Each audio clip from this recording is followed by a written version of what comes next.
Grande joie pour moi de vous retrouver ce soir dans cette grande édition d'actualité. Madame, Monsieur, bonsoir. Le chef de l'État Félix Antoine Tshisekedi séjourne à Londres en Grande-Bretagne. Le chef de l'État participe au sommet sur l'Afrique organisé annuellement par le Financial Times. Dans son discours tenu ce mardi 18 octobre 2022, le chef de l'État congolais a lancé un appel aux investisseurs et a une fois de plus fustigé la situation sécuritaire à l'est du pays. Et Jeuni Toumba. Félix Tshisekedi a rassuré ceux dont le doute subsiste sur la supposée absence du climat des affaires. Ce sont les premiers venus qui sont les premiers servis, a-t-il dit, comme pour affirmer que l'instabilité véhiculée par certains médias pour décourager les investisseurs n'est pas totalement fondée.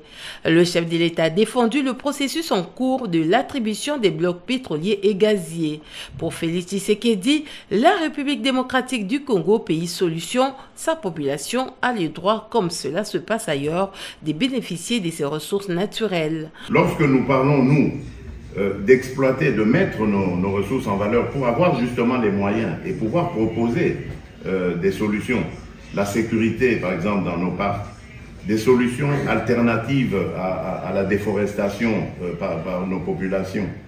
Mais on nous fait encore le procès de mettre la nature en danger, l'environnement en danger. Et pourtant, nous cherchons justement ces moyens que la communauté internationale s'était engagée à nous donner et qu'elle ne donne toujours pas depuis la COP21. Donc, je crois qu'il faut une prise de conscience internationale, collective.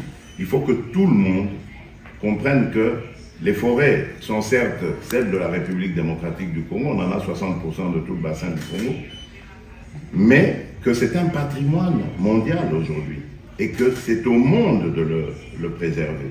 Aujourd'hui, à cause évidemment de la destruction en Amazonie, le bassin du Congo est devenu le premier poumon mondial. Mais est-ce que vous avez l'impression que le comportement de la communauté internationale va dans ce sens? Je ne crois pas. Au sujet de la situation sécuritaire, Félix Tshisekedi a une fois de plus pointé du doigt le Rwanda comme pays agresseur. Le chef de l'État est également revenu sur la même question lors d'une interview qu'il a accordée à nos confrères de BBC. Le président congolais participe à la 9e édition du sommet sur l'Afrique sous les casquettes du président honoraire de l'Union africaine et celui du président de la CEAC et de la SADC. Cet événement rassemble des acteurs politiques du secteur privé et beaucoup des lobbyistes. Revenons sur l'arrivée du chef de l'État à Londres. Félix Tshisekedi a été accueilli à sa descente d'avion par le chargé d'affaires de l'ambassade de la République démocratique du Congo à Londres. Suivez. C'est vers 1h30 dans la nuit de lundi à mardi que le président Félix Tshisekedi est arrivé à Londres, en provenance de Kinshasa, pour participer au sommet sur l'Afrique 2022, organisé par le Financial Times. À son arrivée, le président de la République a été accueilli par le chargé d'affaires de la RDC au Royaume-Uni, accompagné de ses collaborateurs. Invité par le Financial Times, le chef de l'État devrait prendre la parole ce mardi 18 octobre 2022, dès 9h45, à ses assises qui accueillent plusieurs autres personnalités œuvrant dans divers secteurs d'activité. Des sujets abordés devraient toucher par exemple la problématique de l'après-Covid-19 en Afrique, le climat des affaires, les investissements, la transition énergétique et bien d'autres. Quant au président de la République, il ne sera pas surprenant qu'il brosse les potentiels dont dispose la RDC dans divers domaines comme par exemple la biodiversité, les minéraux stratégiques, l'hydroélectricité auquel il faut ajouter un climat des affaires de plus en plus attractif. C'est justement sur ces questions que le président de la République devrait en principe s'attarder au cours des interviews prévues avec les Times ainsi que le Financial Times, deux tabloïds britanniques. Chaque année, le Financial Times invite des principaux dirigeants, décideurs et hommes d'affaires du continent africain pour discuter des politiques, économies et perspectives d'avenir sur des enjeux majeurs qui touchent à l'Afrique. Dans un autre registre, restructuration du commandement de forces armées de la République démocratique du Congo. Le commandement suprême de l'armée a opéré de nouveaux changements dans une série d'ordonnances lues sur les antennes de la radio-télévision nationale congolaise. Les chefs de l'État a procédé également aux permutations et à la mise en retraite de certains officiers. Eugénie Toumba nous en parle. Avant de s'envoler pour Londres, le commandant suprême de l'armée a procédé à des nominations au sein des FARDC. Plusieurs officiers ont été mis à la retraite. C'est le cas de l'ancien chef d'état-major, le général d'armée Mbala Moussensei Célestin, qui a remis il y a quelques jours les bâtons de commandement au lieutenant-général Christian Chiwewe. Et dans le lot des nominations, la troisième zone de défense qui comprend les provinces issues de l'ancienne province orientale et du Grand Kivu est désormais dirigée par le lieutenant-général Marcel Mbangu Machita en remplacement du général Lia Filemon, incarcéré pour haute trahison. Le nouveau chef de la troisième zone de défense fut ancien commandant des opérations Sokola 1 dans les territoires des Béni au Nord Kivu et avait dirigé la commission d'enquête chargée d'élucider les circonstances de la mort du général-major Delphin Kahimbi. Une autre nomination, c'est le cas du général des brigades John Chibangu. L'ancien locataire de la prison de Ndolo est nommé commandant de la 21e région militaire Kassai orientale en remplacement de Marcel Mbangu. Le général des brigades Sylvain Ekenge prend le commandement du service de communication et d'information des forces armées. C'est le nouveau porte-parole des FARDC. À la force navale, vice-amiral Kouyandi Emedi Lukombo devient le nouveau chef d'état-major. Ngana Lebe Franck prend la force aérienne et le général-major Singa Bougena a été promu commandant du corps de santé militaire. Dans d'autres ordonnances, plusieurs officiers supérieurs ont été élevés en grade ou nommés au sein de l'état-major général des FARDC, de la garde républicaine et de la maison militaire du chef de l'État. Ces ordonnances interviennent 2 semaines après celles portant réaménagement au sein de l'armée. De son côté, Gentini Ngobila joue au sapeur-pompier à l'Institut national de bâtiments et travaux publics. Le gouverneur de la ville de Kinshasa est descendu ce mardi à cet institut supérieur pour calmer les étudiants pensionnaires de Hommes de Guerpi pour raison de réhabilitation. Serge Kimbila.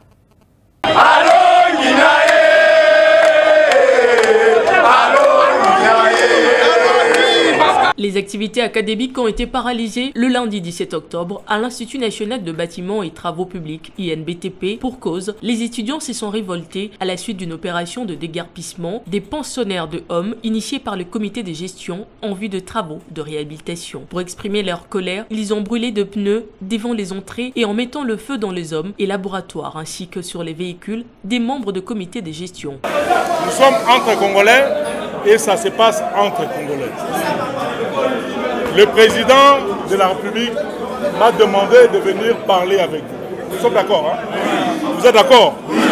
Pour parler, pour qu'on puisse parler, il faudrait que je puisse d'abord vous écouter, ensuite je vais pouvoir répliquer.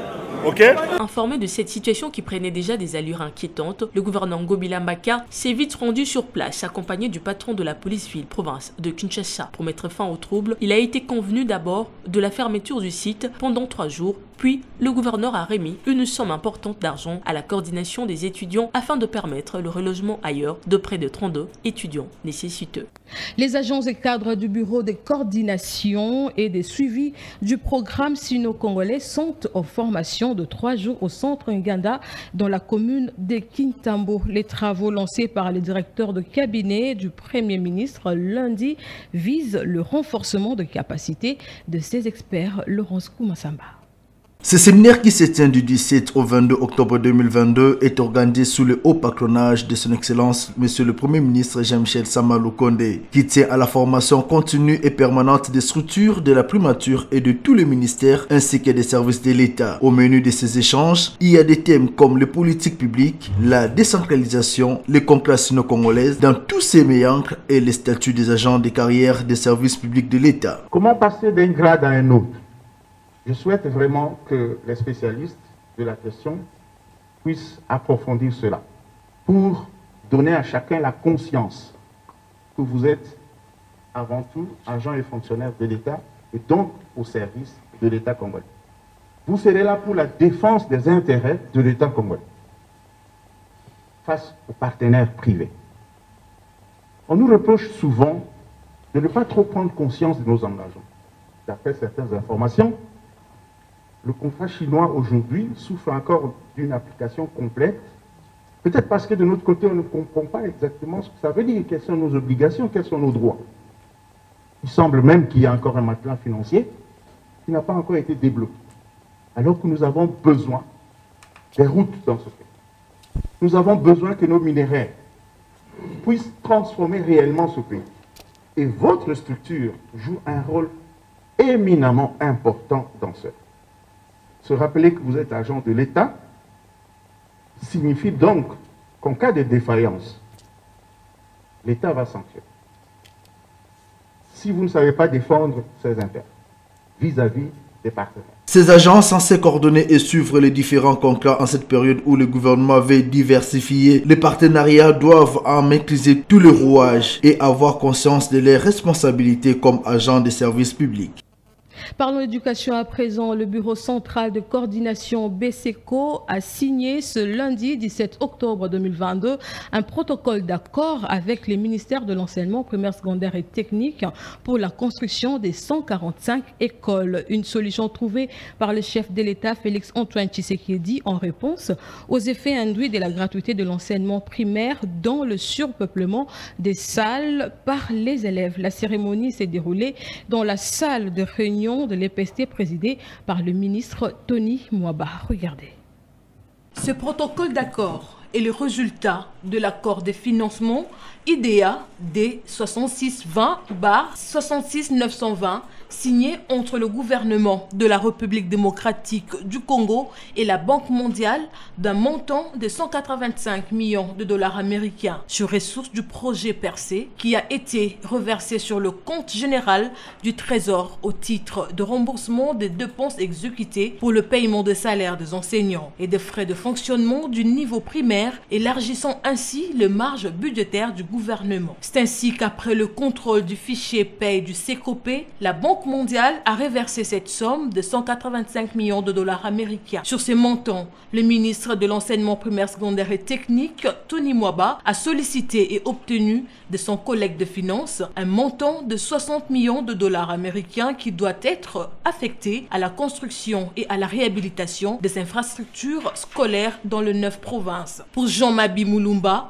directeur du BCECO, le programme phare du chef de l'État, qui est la gratuité de l'enseignement primaire et secondaire, a produit des effets positifs. Vous savez que le programme phare du chef de l'État, M. Félix Antoine Tshisekedi Tshilombo, qui est la gratuité de l'enseignement primaire et secondaire, a produit des effets positifs. Et parmi ces effets positifs, c'est l'accroissement du nombre d'élèves dans les salles de classe. Ce qui fait qu'aujourd'hui, il était nécessaire justement de construire de nouvelles infrastructures pour accueillir l'excédent du nombre d'élèves qui sont apparus grâce à ce programme. C'est dans ce cadre justement que nous venons de signer un protocole d'accord avec son excellence, monsieur le ministre de l'EPST, pour pouvoir construire à peu près aux environs de 154 écoles pour pouvoir absorber cet excédent. Pour le moment, nous avons 9 provinces. En fait, ce sont les 9 provinces pour lesquelles la Banque mondiale avait appelé la gratuité. Donc, les mémoires, nous avons la ville-province de Kinshasa, le Congo central, Sankuru, Kasaï oriental, Kasaï central, province de l'Équateur, Kwilu et Kwango. Il s'agit d'un programme d'urgence. Nous pensons que d'ici juin 2023, nous pourrons construire toutes les 134 infrastructures. Signalons également que Tony Mwaba a présidé dans la matinée la 20e réunion hebdomadaire à l'attention du secrétaire général AI à l'EPST, de l'inspecteur général, des directeurs chefs de service et inspecteurs généraux adjoints, les appelant chacun en ce qui le concerne de relever son niveau, de faire preuve d'imagination et de faire preuve d'innovation, surtout de définir de bonnes politiques pour le redressement de l'ensemble du secteur éducatif. Car cette année est une année de résultats. Assumez-vous complètement, sanctionnez s'il y a dérapage, car l'administration est une puissance, a-t-il indiqué. Sachez que le président de l'Assemblée nationale a partagé un repas avec les ministres d'État belges André Flau en ce jour à Kinshasa. Christophe Mbosso a également profité de l'occasion pour remettre à son hôte 2 œuvres d'art. Reportage. Christophe Mbosso a voulu remettre à André Flau 2 belles œuvres d'art aussi symboliques. Les armoiries du pays taillées dans un bois massif et un tableau représentant la carte de la République démocratique du Congo, encadré par un message de paix soutenu par une poignée en signe de solidarité et de communion. Face à ces présents, le ministre d'État belge a exprimé une fois de plus sa volonté de continuer à travailler comme ministre à la consolidation de relations d'amitié République démocratique du Congo, Belgique.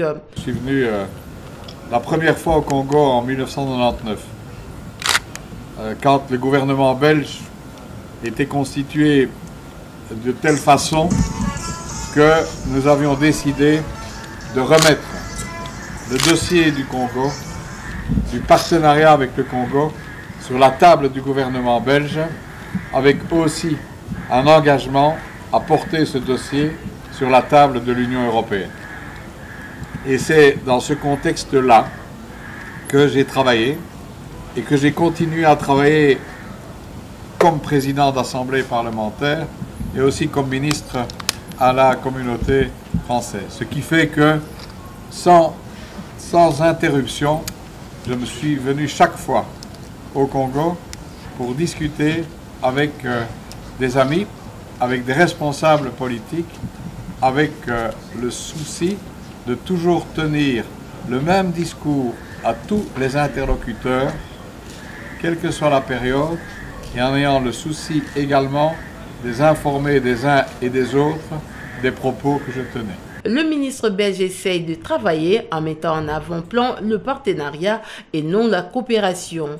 À ce repas d'amitié étaient associés les membres du bureau de la Chambre basse du Parlement. Autre actualité, l'instruction de Kabound est attendue le 2 novembre prochain. La décision de la Cour a été prise lundi 17 octobre. Entre-temps, le siège du parti Alliance pour le changement de l'ancien premier vice-président de l'Assemblée nationale situé dans la commune de Limete à la 10e rue industrielle aurait été vandalisé par le pro-UDPS Tshisekedi. La situation qui a failli dégénérer entre les deux camps suite à cette attaque. Le siège du parti Alliance pour le changement de l'opposant Jean-Marc Kabound a pris feu le lundi soir. Cet incident intervient quelques heures après que le même siège soit attaqué dimanche par des présumés pro-UDPS. Lancé officiellement le lundi 18 juillet dernier à Kinshasa, l'Alliance pour le changement est voisin à celui de l'UDPS. Les cadres et militants de l'Alliance pour le changement condamne d'un ton ferme ces actes barbares. C'est le cas de Fall Mamba, un des cadres de cette formation politique et un des avocats de Jean-Marc Kabound. L'UDPS entretient des milices et ces milices-là ont pour objectif ou mission vandaliser tout ce qui vont à l'encontre. La réalité est là, noir sur blanc. Et vous allez voir que derrière, il y a même il y a la photo de M. Tshisekedi qui est affichée de l'autre côté. Ici, on a mentionné noir sur blanc, force du progrès, les milices attitrées de l'UDPS pour pouvoir traquer les opposants au régime médiocre de M. Tshisekedi. Par ailleurs, l'ancien premier vice-président de l'Assemblée nationale reste incarcéré à la prison centrale de Makala, bien qu'il ait été officiellement assigné à résidence surveillée. Le parquet général près la Cour de cassation a justifié cette détention de Kabound au CPRK par le fait qu'il faut une résidence disponibilisée par le ministère de l'Intérieur pour que cette décision soit exécutée. Les avocats de l'inculpé ont jugé de cacophonie ces explications. Il faut questionner la jurisprudence Ewanga, dont à l'époque, M. Aubin Minakou était encore président de l'Assemblée nationale. À l'époque, Ewanga était député national et au même moment, secrétaire général de l'INC. Il était interpellé par la Cour suprême pour des mêmes faits, l'outrage au chef de l'État, l'outrage au Parlement. Est-ce dirions-nous que M. Tshisekedi c'est un bon élève de Joseph Kabila? Au travers les faits que nous énumérons, oui, Tshisekedi c'est un bon élève de M. Kabila. Mais sauf que Tshisekedi a excellé dans la médiocrité. Les avocats de l'inculpé demandent l'implication de la Cour en vue de l'exécution de la décision d'assignation de leurs clients à résidence surveillée. Sachez que le ministre provincial des infrastructures du Haut-Katanga poursuit son séjour dans la capitale congolaise. Il a été reçu par le directeur général de grands travaux. Il était question de la construction des infrastructures modernes reliant les différentes villes du Haut-Katanga. Après avoir reçu des instructions du ministre d'État en charge des ITP, Alexis Guissaro Moufouni, sur l'évolution du projet de construction d'un pont sur la rivière Louvois dans le territoire de Pueto, le ministre provincial des infrastructures du Haut-Katanga, Miguel Katem Kachala, a évoqué la question avec le DG de l'Agence congolaise des grands travaux, Médard Ilunga. Un pont sur la rivière Louvois pourrait lier Pueto Centre au reste de la province du Haut-Katanga à partir de la nationale numéro 5. Ce sera une première, a dit l'envoyé spécial du gouverneur Jacques Ablakatoué à Kinshasa. Il s'agit du pont en Pueto qui est dans le territoire de Pueto, dans le Haut-Katanga. Donc nous sommes là pour ça, pour essayer d'avancer sur les plans techniques afin que nous puissions aboutir à un dossier complet et que les travaux de ces ponts puissent commencer le plus tôt possible. Ça sera la toute première fois que ces ponts-là est jeté depuis l'indépendance. Donc je pourrais dire coup de chapeau à son Excellence, Monsieur le Président de la République. Et nous demandons à la population de faire confiance au chef de l'État et au Premier ministre qui matérialise la vision du chef de l'État au sein du gouvernement national. Actuellement, c'est un bac de l'Office des routes qui assure la traversée sur la rivière Louvois. Le ministre provincial des ITP du Haut-Katanga, Miguel Katem Kachala, poursuit donc son séjour quinois pour faire le suivi des différents programmes des infrastructures dans la province qu'il préfère. Nous recevons dans ce journal un invité. Il s'agit de M. Bazin Pembe. Il est secrétaire national adjoint chargé de stratégie et insertion professionnelle à l'AFDC, en même temps coordonnateur national de la dynamique. Le changement, c'est maintenant. Bonsoir, M. Bazin. Bonsoir, madame, et merci beaucoup pour l'invitation. Vous allez bien? Je suis très bien portant. Ok, alors on va parler de votre parti, la FDC, en même temps de votre dynamique, le changement c'est maintenant, et également on va parcourir l'actualité politique en République démocratique du Congo. Comment se porte la FDC? Oui, ça va mieux au sein de notre parti politique, AFDC, de notre autorité morale, le professeur sénateur Modeste Batilukwebo, et son regroupement. Eh bien, vous le savez, aujourd'hui, on sait très bien que l'FDC fait partie de l'Union sacrée. Et aujourd'hui, au sein de l'Union sacrée, il y a une perte de vitesse. Et il y a certains qui ne partagent pas les bilans de Félix Antoine Tshisekedi, à l'exemple de Ensemble pour le changement de Moïse Katumbi. Et nous voyons le pro-UNC qui ne partage pas également ces bilans parce que c'est dit, bon voilà, l'UNC, à l'Union sacrée, ça ne va pas. Madame, nous, au sein de notre parti politique et regroupement, nous nous sommes engagés à travailler de commun accord dans l'unité avec le président de la République, Félix Antoine Tshisekedi Tshilombo. Mais nous constatons aussi avec chagrin qu'il y a certains qui sont hypocrites au sein de l'Union sacrée, qui ne sont pas dans la vision du président de la République. Il y a certains qui sont en train de viser déjà 2023. Bati s'est prononcé. Il s'est dit qu'il ne serait pas candidat en 2023, mais il a trouvé en Félix Antoine Tshisekedi Tshilombo plusieurs choses. La première, l'objectivité dans la gestion de la res publica.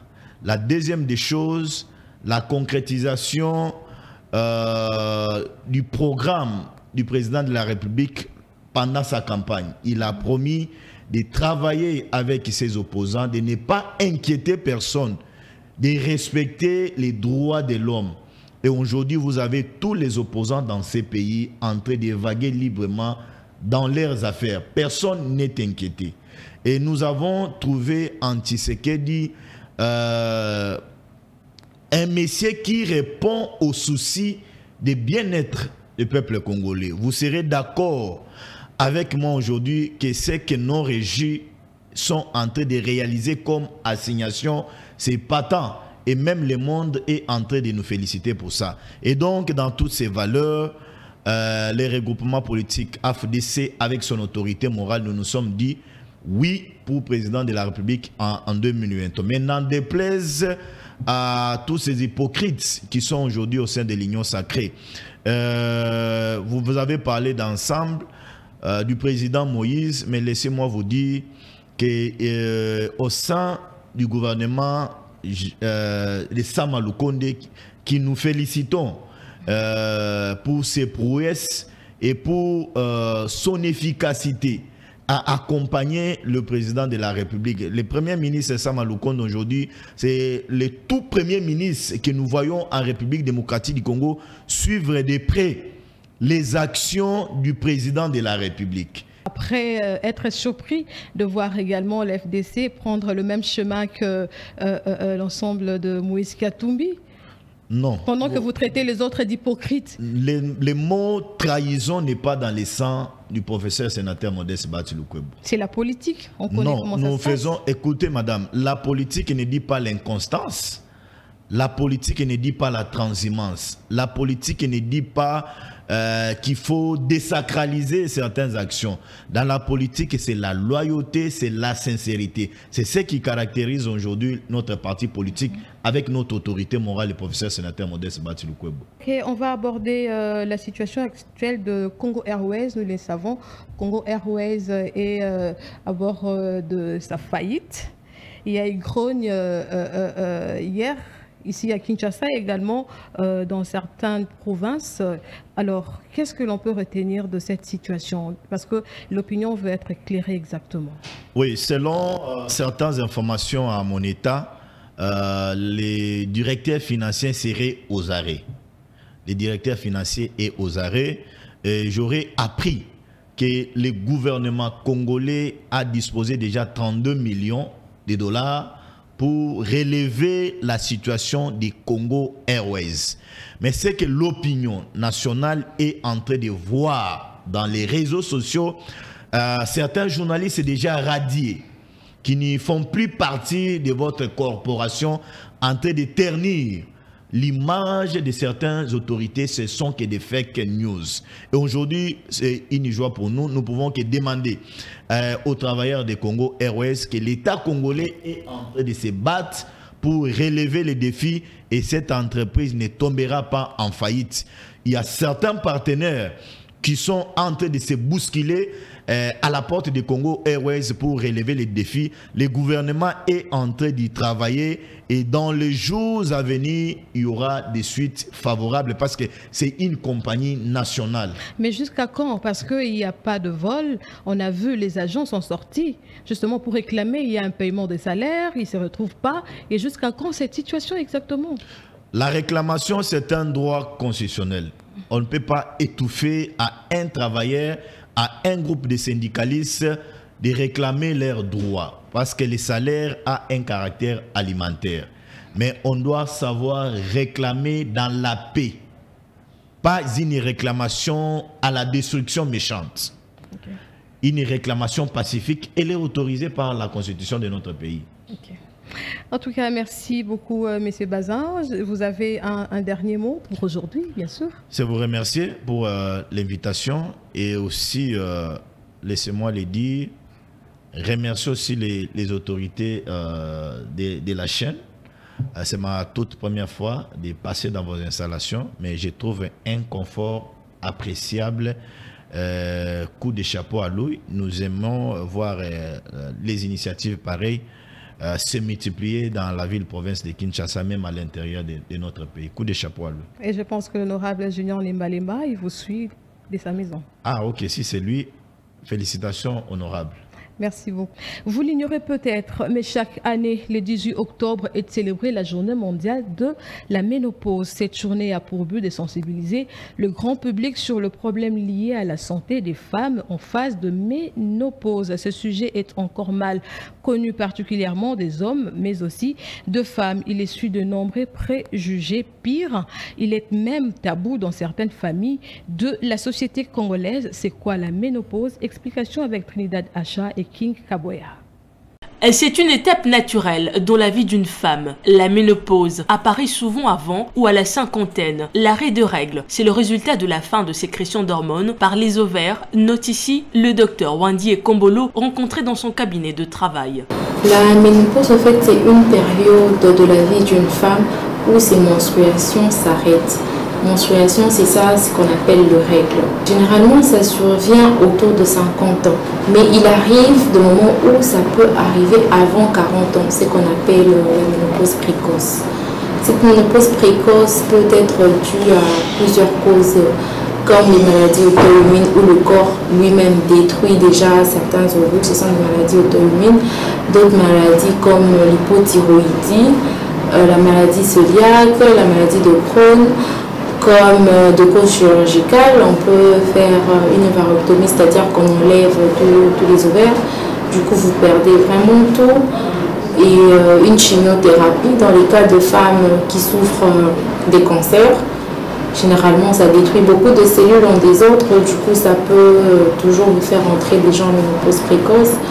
La radiothérapie aussi. Comme symptôme ou signe pour savoir si on est déjà en train d'entrer en ménopause ou pas, on peut remarquer que la dame commence à avoir des bouffées de chaleur. Elle se plaint souvent de sentir son corps chauffer, ses mains ou ses pieds. Il y a des moments où elle devient irritable, donc un trouble de l'humeur. Elle était bien, de bonne humeur, mais du coup elle devient fâchée. On ne comprend pas pourquoi maman se fâche tout le temps comme ça. Il y a des moments où elle a des troubles de sommeil, par moments la nuit elle ne dort plus bien. Il n'est pas simple de vivre ce changement important qu'est la ménopause. Témoigne de son côté Hortense Simbou qui vit actuellement cette période. Ce que je vis chaque jour, vraiment c'est le fait de chaleur. Donc il fait vivre à partir de 13h à 14h. J'ai très chaud, alors chaud. Et en plus de ça, il y a la fatigue. Tu n'as rien fait, mais tu te sens déjà fatigué. Ça m'empêche même de sortir, d'aller me promener. Il faut rester se reposer à la maison, surtout au lit. La ménopause n'est pas une maladie, c'est une étape naturelle dans la vie d'une femme, tout comme la puberté. Un sujet peu connu par les femmes, jeunes filles, mais aussi des hommes. Par la ménopause, moi je sais que c'est une période de la vie, chez nous les femmes. Une période pendant laquelle on ne voit plus nos périodes, nos règles, on ne voit plus. Et pendant cette période, une fille ou une femme ne peut plus concevoir.